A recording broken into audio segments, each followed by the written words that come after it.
Well, that's a pretty good looking little item. I got the buildings out of the box. They didn't come out too easily. Yeah, they came out way too easily. But I did get them out of the box. They're good looking buildings. I'll have to figure out where I'm going to put them on the railroad later. But I've got new buildings for the railroad. They were brand new in the box. The GP9, now I only paid like 50 bucks for this thing. So, and as you can see, the front coupler is missing. And it's making a really strange sound, but not much left of that proto sound too. But it sounded, in fact, it seemed like it was working better last night. The engine's still working fine. It just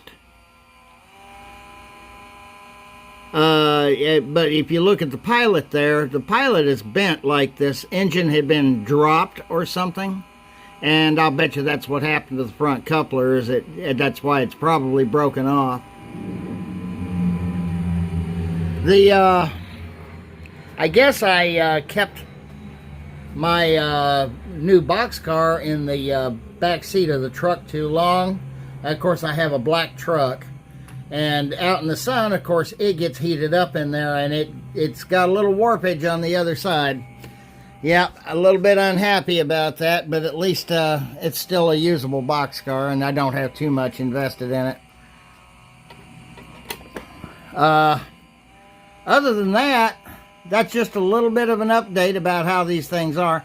I imagine that I could, I need to do a little maintenance to the GP9, which that's nothing new or unusual, so I will probably get on that a little bit today and get grease and oil on the gears and try to figure out what I can do about that front pilot, because I don't know if that front pilot is a piece of die cast that's now been bent. I can see it's clearly bent, and it's not sitting up where it should like the rear pilot is. So we'll get that figured out, and then I'll have to figure out how I'm going to get a KD coupler on that end. But